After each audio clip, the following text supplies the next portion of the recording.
โอเคสบายดีทุกคนเนาะมื้อนี้ก็เอามาเข้าป่าคือเก่าดอกไม้มื้อนี้ก็คือมาเลาะเบิ่งต้นหมากกอเดือยเนาะมาเลาะขึ้นสันมา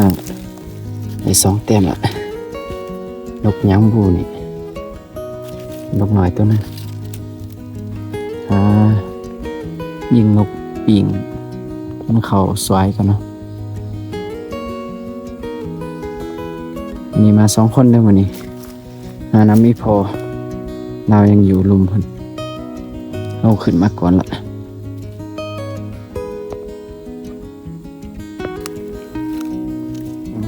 ดังไฟยิงนก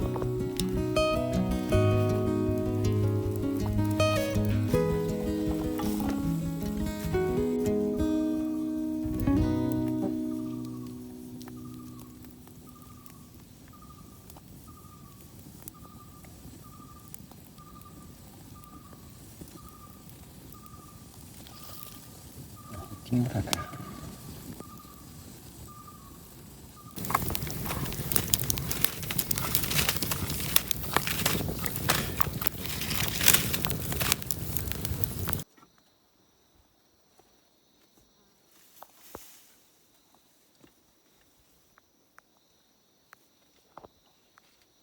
โอเคตอนนี้เขาก็ฮอดต้นที่เขาสิเฝ้าแล้วเนาะหอยกินปลายเต็มพื้นเลยนี่เนาะต้นมันนะถึงเราสิขึ้นไปนั่งอยู่เทิงพุ่นเนาะ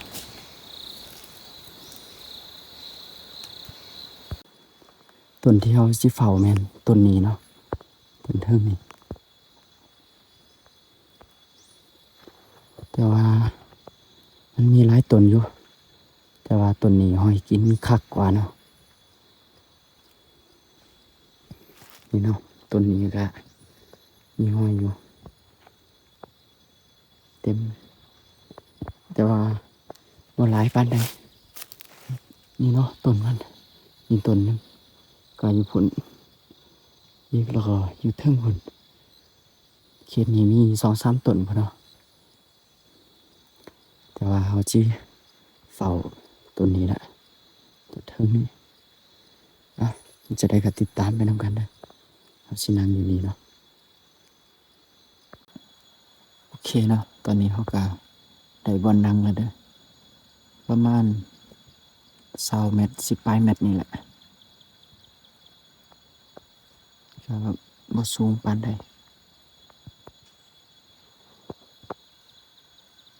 ติดตามไปนำกันเนาะ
อนนี้ก็6 โมงแล้วเนาะค่ำละวันนี้ตัวหอกเขา2 ตัวเนาะตัวทำอิฐเขายิงอยู่นาตัวนั้นแล้วมันถือไม้ตัวอันทางหนานี้เนาะเราบ่ถืออ้อเสียดายเติบตัวทำอิฐนะก็ตัวที่2เขายิงตกไปละแล้วก็ตัวเล่น4 ตัวสิลงไปสอบกันเนาะเห็นแล้วเนาะตัวหนึ่งตัวเล่นนี่นะตัวหอกเห็นละ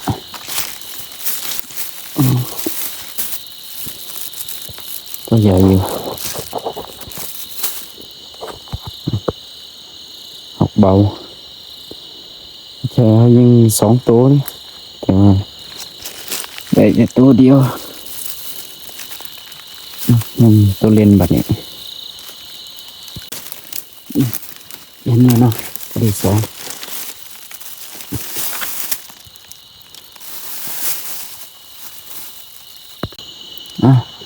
ผลงานแรงหนีของเราเนาะสอกตัวเล่นเห็นแต่2 ตัวอีก2 ตัวจักไปตกทางไหนมีแต่เราสินังอยู่ต้นทามีพอมาหาเนาะแล้วก็ตอนคำดึกมาหน่อยหนึ่งจังมานั่งไต่หอกปีกเนาะหรือว่าบางหน่อยตอนนี้ก็กลับมาแล้วเนาะกลับมาดังไฟที่ว่ามันนี้เขาได้แต่ตัวเดียวนี่แล้วก็พอเขาได้3 ตัวตัวนี้ยิงได้อยู่บอลเขานั่งเมื่อกี้เนาะเมื่อกี้ตัวบางมากตัวหนึ่งก็ยิงบ่ถึกเสียดายสุด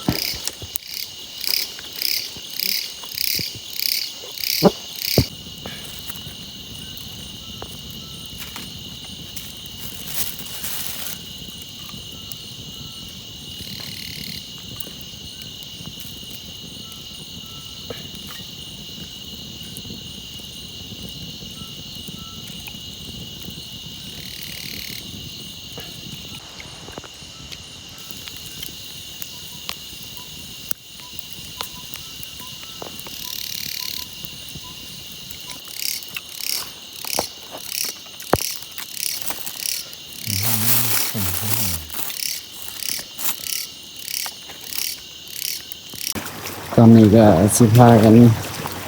กับเมียเลยประมาณวันใดมื้อนี้มามอสิเนาะไม่ได้มาไกลเจอกันคลิปหน้า